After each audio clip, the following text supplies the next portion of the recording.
ಕಾಂಗ್ರೆಸ್ ಶಾಸಕ ಎನ್ಎ ಹ್ಯಾರಿಸ್ಗೆ ಇಡಿ ಅಧಿಕಾರಿಗಳು ಶಾಕ್ ಕೊಟ್ಟಿದ್ದಾರೆ. ಇವತ್ತು ಬೆಂಗಳೂರಿನ ಎನ್ಎ ಹ್ಯಾರಿಸ್ ಮನೆಯಲ್ಲಿ ಶೋಧ ಕಾರ್ಯ ನಡೀತಾ ಇದೆ. 4 ಕಾರ್ಗಳಲ್ಲಿ 14 ಅಧಿಕಾರಿಗಳು ತಲಾಶ್ ನಡೆಸ್ತಾ ಇರುವಂತದ್ದು ಬಂದು ಅಶೋಕ್ ನಗರದಲ್ಲಿರುವಂತಹ ಶಾಸಕ ಹ್ಯಾರಿಸ್ ಅವರ ಮನೆ, ಇನ್ನು ಜೊತೆಗೆ ಹ್ಯಾರಿಸ್ ಪುತ್ರ ಮೊಹಮ್ಮದ್ ನಲ್ಪಾಡ್ ಮನೆಯಲ್ಲೂ ಕೂಡ ಶೋಧ ಮಾಡ್ತಾ ಇರುವಂತದ್ದು.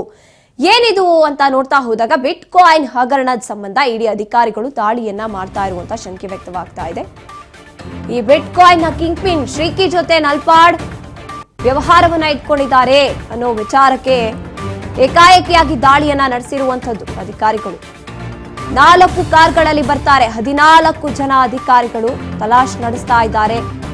ಇವತ್ತು ಬೆಳಗ್ಗೆನೆ ಶಾಕ್ ಕೊಟ್ಟಿರುವಂತದ್ದು ಎನ್ಎ ಹ್ಯಾರಿಸ್ ಮತ್ತೆ ಪುತ್ರ ನಲ್ಪಾಡ್ಗೆ. ಮೊಹಮ್ಮದ್ ನಲ್ಪಾಡ್ ಮನೆಯಲ್ಲೂ ಶೋಧ ನಡೀತಾ ಇದೆ. ಬಿಟ್ ಕಾಯಿನ್ ಹಗರಣದ ಸಂಬಂಧ ಇಡಿ ಅಧಿಕಾರಿಗಳು ದಾಳಿಯನ್ನ ಮಾಡಿರುವಂತದ್ದು. ಈ ಕಿಂಗ್ ಪಿನ್ ಶ್ರೀಕಿ ಜೊತೆ ನಲ್ಪಾಡ್ 4.5 ಕೋಟಿ ಅಕ್ರಮ ವ್ಯವಹಾರ ಮಾಡಿದ್ದಾರೆ ಅನ್ನುವಂತಹ ವಿಚಾರವನ್ನ ಮುಂದಿಟ್ಕೊಂಡು ಈ ಬಿಟ್ ಕಾಯಿನ್ ಅಂತ ಬಂದಾಗ ಶ್ರೀಕಿ ಪ್ರಮುಖ ಆರೋಪಿಯಾಗಿರ್ತಾನೆ. ಕಳೆದ ಸಲಗಳಲ್ಲೂ ಕೂಡ ಎಷ್ಟೋ ಬಾರಿ ಸಿಕ್ಕಿಬಿದ್ದಾಗ ಅವನನ್ನ ಸೇವ್ ಮಾಡೋಕ್ ಪ್ರಯತ್ನ ಪಟ್ಟಿದ್ರಂತೆ ನಲ್ಪಾಡ್.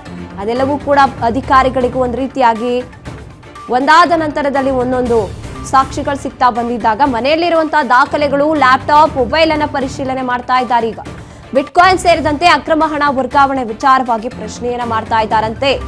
ಬಿಟ್ಕಾಯಿನ್ ಪ್ರಕರಣದ ಕಿಂಗ್ ಪಿನ್ ಶ್ರೀಕಿ ನಿವಾಸದ ಮೇಲೂ ದಾಳಿ ನಡೆದಿದೆ.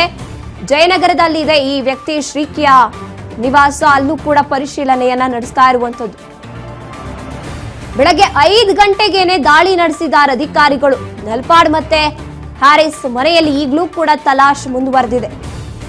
ಅಲ್ಲಿರುವಂತಹ ದಾಖಲೆಗಳನ್ನಾಗಿರ್ಬೋದು, ಲ್ಯಾಪ್ಟಾಪ್, ಮೊಬೈಲ್ಗಳನ್ನ ಪರಿಶೀಲನೆ ಮಾಡ್ತಾ ಇದ್ದಾರೆ.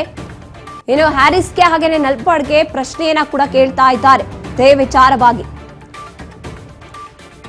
ನಿಜವಾಗ್ಲೂ ಕೂಡ 4.5 ಕೋಟಿ ಅವ್ಯವಹಾರ ಏನ್ ನಡೆದಿದೆ ಶ್ರೀಕಿ ಜೊತೆಯಲ್ಲಿ, ಅದು ನಿಜಾನಾ? ಎಷ್ಟು ಸತ್ಯ ಅಥವಾ ಅಸತ್ಯ ಅನ್ನುವಂಥದ್ದು. ಇನ್ನು ನಲ್ಪಾಡ್ ಎಲ್ಲೋ ಒಂದ್ ಕಡೆ ಸಿಕ್ಕಾಕೊಂಡಿರುವಂಥದ್ದು ಇದೊಂದು ಸಲ ಅಂತ ಅಲ್ಲ, ಈ ಮೊದಲು ಕೂಡ.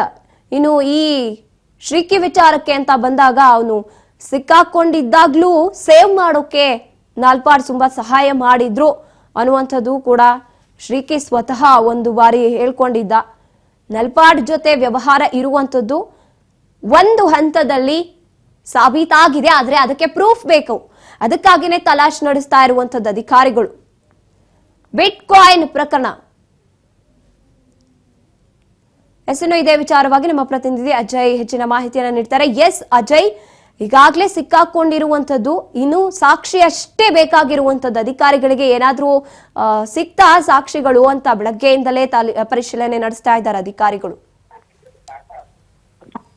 ಖಂಡಿತ, ಅಂದ್ರೆ ಹ್ಯಾರಿಸ್ ಹಾಗೂ ನಲ್ಪಾಡ್ ಅವ್ರ ಮಕ್ಕಳ ಮೇಲೆ ನಡೆದಿದ್ದಂತ ಇಡಿ ದಾಳಿ ಪ್ರಕರಣಕ್ಕೆ ಸಂಬಂಧಪಟ್ಟಂತೆ ಈ ಯಾವುದೇ ದಾಖಲೆಗಳನ್ನ ಇಡಿ ಅಧಿಕಾರಿಗಳು ಸದ್ಯಕ್ಕೆ ಮಾಹಿತಿಯನ್ನ ಬಿಟ್ಕೊಡೋದಿಲ್ಲ. ಯಾಕಂದ್ರೆ ಇದು ದೊಡ್ಡ ತನಿಖಾ ಸಂಸ್ಥೆ ಆಗಿರೋದ್ರಿಂದ ಇಡಿ ಅಧಿಕಾರಿಗಳು ದಾಳಿಯನ್ನ ಮುಂದುವರಿಸಿದ್ದಾರೆ. ಅದೇ ರೀತಿಯಾಗಿ ಈ ಒಂದು ದಾಳಿಗೆ ಕೆಲವೊಂದಷ್ಟು ಕಾರಣ ಏನು ಅನ್ನೋದನ್ನ ಪತ್ತೆ ಹಚ್ಚುವಂತ ಸಂದರ್ಭದಲ್ಲಿ ಮೊದಲಿಗೆ ಇಲ್ಲಿ ನಲ್ಪಾಡ್ ಮೇಲೆ ಈ ಹಿಂದೆ 2020ರಲ್ಲಿ ಶ್ರೀಕಿ ಹಾಗೂ ಏನು ಹ್ಯಾಕರ್ ಇದ್ದಾನೆ ಆತನ ಮೇಲೆ ದೂರು ದಾಖಲಾಗಿರುತ್ತೆ. ಇಲ್ಲಿ ಅಶೋಕ್ ನಗರ ಪೊಲೀಸ್ ಠಾಣೆ ವ್ಯಾಪ್ತಿಯಲ್ಲಿ ಯಶೋಧಾದೇವಿ ಎಂಬುವವರು ದೂರನ್ನ ಕೊಟ್ಟಿರ್ತಾರೆ.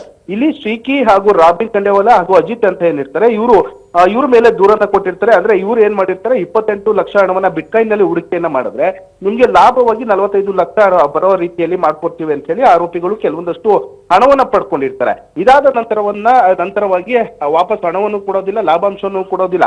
ಈ ಒಂದು ವ್ಯವಸ್ಥಿತವಾಗಿ ಬಿಟ್ಕಾಯಿನ್ಗೆ ಹ್ಯಾಕ್ ಮಾಡ್ತಿದ್ದಂತ ಗ್ಯಾಂಗ್ ನ ನಂಬ್ಕೊಂಡು 28 ಲಕ್ಷ ಕಳ್ಕೊಂಡಂತ ಮಹಿಳೆ ನೇರವಾಗಿ ದೂರನ್ನ ಕೊಡ್ತಾಳೆ. ತನಿಖೆಯನ್ನ ನಡೆಸ್ತಿದ್ದಂತ SIT ಅಧಿಕಾರಿಗಳಿಗೆ ಇಲ್ಲಿ ನಲ್ಪಾಡ್ ಸಹೋದರ ಓಮರ್ ಏನಿದ್ದಾನೆ ಆತನ ಮೇಲೆ ಶ್ರೀಕಿ ಜೊತೆ ಕ್ಲಾಸ್ಮೇಟ್ ಕೂಡ ಆಗಿರ್ತಾನೆ. ಶ್ರೀಕಿ ಜೊತೆ ನಿರಂತರವಾಗಿ ಸಂಪರ್ಕದಲ್ಲಿ ಇರ್ತಾರೆ, ಕಾಲೇಜ್ ಮೇಟ್ ಆಗಿರೋದ್ರಿಂದಾಗಿ ನಂತರ ಈ ಒಂದು ತನಿಖೆಯನ್ನು ಮಾಡಿದಂತೆ SIT ಅಧಿಕಾರಿಗಳಿಗೆ ನಂತರ ತನಿಖೆ ಹಂತದಲ್ಲಿ ನಲ್ಪಾಡ್ ಹೆಸರು ಕೂಡ ಬರುತ್ತೆ. ನಂತರವಾಗಿ ನಲ್ಪಾಡ್ ವಿಚಾರಣೆಯನ್ನ ಮಾಡಿಸಿದಂತ SIT ತಂಡಕ್ಕೆ ಅವರು ಆಗಿರುವಂತಹ ಟ್ರಾನ್ಸಾಕ್ಷನ್ 10 ಲಕ್ಷ ಏನಿದೆ ಅದನ್ನು ನಾನು ವಾಪಸ್ ಕೊಡ್ತೀನಿ ರಿಕವರಿ ಹಣವನ್ನ ಅಂತ ಹೇಳಿ ಇರ್ತಾರೆ. ಆದ್ರೆ ಯಾವುದೇ ರೀತಿಯಾದಂತಹ ರಿಕವರಿ ಹಣವನ್ನ ನಲ್ಪಾಡ್ ಇದುವರೆಗೂ ಕೂಡ ಕೊಟ್ಟಿರೋದಿಲ್ಲ. ಜೊತೆಗೆ ಹಿರಿಯ ಅಧಿಕಾರಿಗಳ ಒತ್ತಡದಿಂದ ನಲ್ಪಡ್ಗೆ ಇಲ್ಲೆಲ್ಲೋ ಒಂದ್ ಕಡೆ SIT ಅಧಿಕಾರಿಗಳು ರಿಲೀಫ್ ಕೊಡ್ತಾ ಅಂತ ಕೆಲವೊಂದು ಅನುಮಾನಗಳು ಕೂಡ ಕಾಡ್ತಾ ಇದೆ. ಯಾಕಂದ್ರೆ ಇದುವರೆಗೂ ಕೂಡ ಆ ಒಂದು ಪ್ರಕರಣದಲ್ಲಿ ಯಾವುದೇ ರೀತಿಯಾದಂತಹ ಚಾರ್ಜ್ ಶೀಟ್ ಅನ್ನ ಹಾಕಿರೋದ್ರಿಲ್ಲ. ಹೀಗಾಗಿ ಮವದ್ ಹಾರಿಸ್ ಪುತ್ರ ಶಕೀಬ್ ರೆಹಮಾನ್ ಏನಿದ್ದಾರೆ ಆತರ ಮೇಲೂ ಕೂಡ ದಾಳಿಯನ್ನ ಮಾಡಿದರೆ. ಬೆಳಗ್ಗೆಯಿಂದ ಕೂಡ ಸಾಕಷ್ಟು ದಾಖಲೆಗಳನ್ನ ಪರಿಶೀಲನೆಯನ್ನ ಮಾಡ್ತಾ ಇದ್ದಾರೆ. ಜೊತೆಗೆ ಹ್ಯಾಕರ್ ಶ್ರೀಕಿ ಜೊತೆ ಕ್ಲಾಸ್ಮೇಟ್ ಆಗಿದ್ದಂತ ಅಕೀಬ್ ಏನಿದ್ದಾನೆ ಹಲವು ವರ್ಷಗಳಿಂದನೂ ಕೂಡ ನಲ್ಪಾಡ್ಗೆ ಈ ಮೂಲಕವಾಗಿ ಪರಿಚಯ ಆಗಿರ್ತಾರೆ. ನಂತರ ಈ ಒಂದು ಹಣದ ಮೂಲವನ್ನ ಕೆದಕಿದಂತ ಸಂದರ್ಭದಲ್ಲಿ SIT ಅಧಿಕಾರಿಗಳು ಆ ಒಂದು ಪ್ರಕರಣವನ್ನ ಅಂದ್ರೆ SIT ತನಿಖೆಯನ್ನ ಮಾಡಿದಂತ ಸಂದರ್ಭದಲ್ಲಿ ಕೆಲವೊಂದಷ್ಟು ಸಾಕ್ಷಿಗಳನ್ನು ಕಲೆ ಹಾಕಿರ್ತಾರೆ. ನಂತರ ED ಅಧಿಕಾರಿಗಳು ಸ್ವಯಂ ಪ್ರೇರಿತವಾಗಿ ಒಂದು ಕೇಸನ್ನ ದಾಖಲಿಸಿಕೊಂಡು ಈ ತನಿಖೆಯನ್ನ ಮಾಡ್ತಾ ಇರ್ತಾರೆ. ಬಟ್ ಇಲ್ಲಿ ದಾಳಿಯ ಒಂದು ಇಂಚಷ್ಟು ಮಾಹಿತಿಯನ್ನ ಬಿಟ್ಕೊಟ್ಟಿರೋದಿಲ್ಲ.